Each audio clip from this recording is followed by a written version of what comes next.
Почитувани пратеници, почитувана македонска јавност, денес пред нас на дневен ред е финансискиот план на Регулаторната комисија за енергетика и водни услуги за 2022 година. Овој предлог на финансиски план предходно се разгледуваше на Комисијата за економски прашања, на која во 3 или 4 продолженија образложенија на истиот даваше директорот на Регулаторната комисија Марко Мислимовски, кој денес е тука присутен,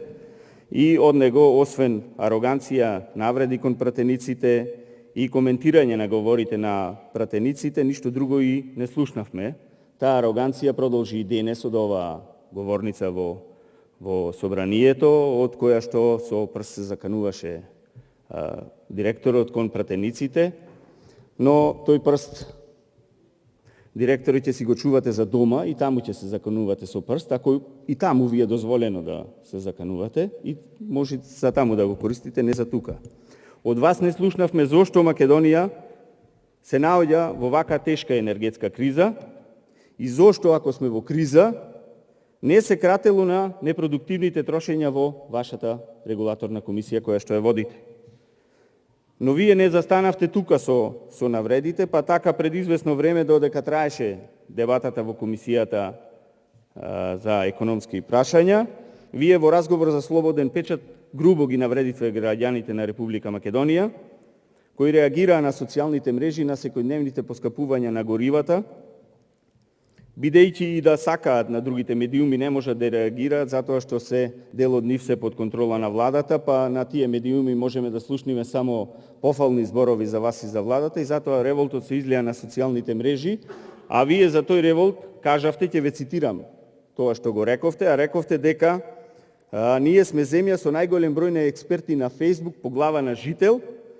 а во реалноста тоа се експерти по ништо, појма немаат од животот.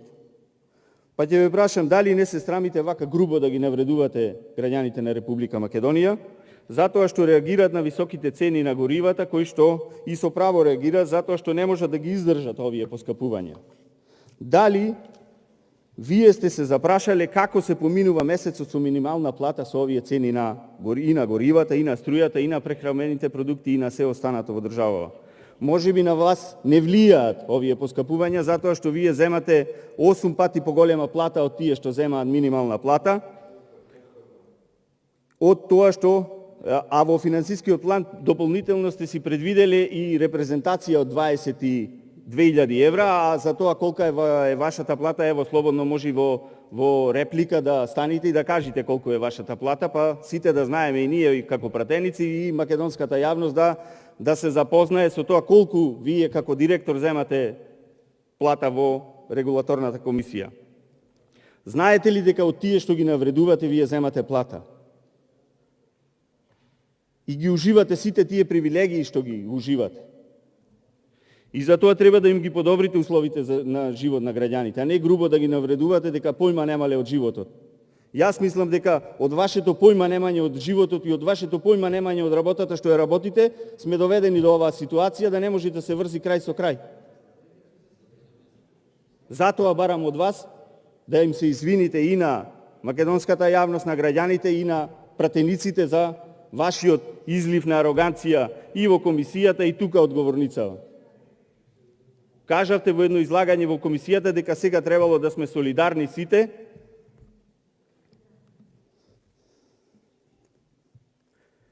Па, еве, да почнеме со солидарност од вас. Зошто не ја скративте репрезентацијата, зошто не ги скративте непродуктивните трошоци и луксузирањата по Јадранското приморје? Но тоа нема да го направите, затоа што за вас е загарантиран луксузот, а граѓаните нека се мислат како ќе го преживеат месецот. Но да се вратиме и да видиме зошто дојдовме до ваквата состојба во енергетскиот сектор. Додека другите земји во соседството, освен Косово, енергетската криза со правилното менаџирање и располагање со нивните енергетски ресурси им донесе добивка, ние за сега сме минус од 265 милиони евра. Имаме активна кризна состојба до 9 јуни 2022 година, со која ќе се испумпаат тие 265 милиони евра од буџетот, од кои 165 се веќе потрошени, а до крајот на годината сте предвидели уште 100 милиони евра дека треба да се префала. Затоа што АД ЕЛЕМ или сегашното ЕСМ во последните 2 години има рекордно најниско производство во своето постоење до сега. Нема ископ на јаглен,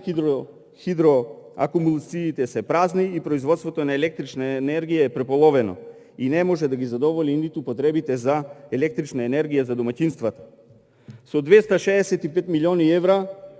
може да се изгради цел блок во Рек Битола или да се изгради енергетски објект кој што ќе служи за производство на електрична енергија долги години.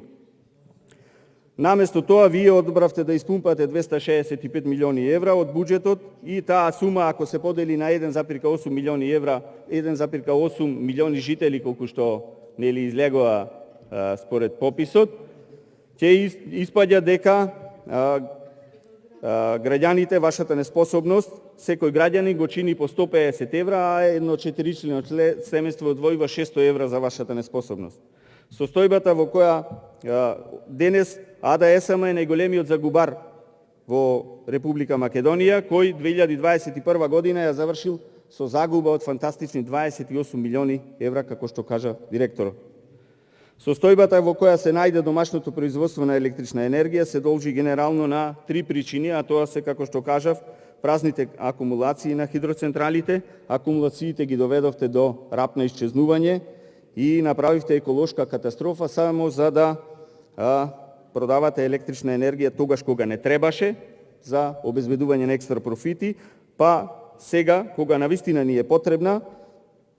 да не може да произведете електрична енергија, тогаш продававте по 50 евра за мегават час, сега купувате по цена од 250 евра за мегават час. Понатака, втора причина, честите дефекти во постројките, бидејќи истите не се одржуваат и не се ремонтираат, па затоа Рек Битола ни работи со половичен капацитет. Рек Битола го претворивте во рудник за криминални тендери. И по 3 нема ископ и нема ископ на јаловина и на јаглен, а вие кажавте самиот дека има уште за 7-8 години јаглен, но зошто нема ископ на сите ни е јасно, затоа што требаше да се објави јавна набавка за купување на јаглен, за да може и од таму да се земаат провизии од тендерите. Затоа СДСМ и ДУИ се синоним за криза и крадење, затоа што се што фатија, исушија и искрадоја. А за финансискиот план на Регулаторната комисија за енергетика кажав и на почетокот дека е скроен согласно желбите за луксузирање на директорот и поради тоа овој финансиски план во услови на криза има најголемо зафаќање од буџетот до сега во износ од 0,0522%. Во услови на криза, кога на вработените на АД ЕЛЕМ им се закануваат со откази и принудни одмори, вие во Регулаторната комисија од досега од кога сте на функција сте го зголемиле дупло бројот на вработени. Во стапката потрошена енергија имате зголемување од 33% и затоа што сами кажавте нели сте набавувале електрична енергија на слободниот пазар, но ние на социјалните мрежи видовме после тој нападот што го имавте од другарчињата од ДУИ, видовме и од кого набавувате електрична енергија на слободниот пазар. Понатака, во 2022 година имате предвидено зголемена потрошувачка на бензин, нафта и нафтени деривати за 39,5%, што значи дека цената на бензините ќе продолжи да расте, а вие не ги прифативте, односно владата не ги прифати нашите предлог мерки за намалување на акцизите за 50%, туку ги намали само го ДДВ-то и маржата се намали за 33%, што значи дека на сите може да им се крати, но кога станува збор за да се скрати од делот што државата треба да го земе, таму не може да се крати, затоа што ќе ви останат помалце пари за крадење. Понатака, во ставката за наемнини за користење на печатарски уреди и опрема сте предвидели износ од 450.000 денари. Со овие пари директори ќе купите не знам колку печатари што ќе ви служат долги години за да печатите и за да принтате, а не да предвидувате ставка со 450.000 денари. Ставката расходи за службени патувања и патни трошоци имате зголемување од 20% во услови на криза. Ако сте размислувале дека е криза, тогаш овие овој финансиски план, овие расходи требало да ги намалите или да ги скратите.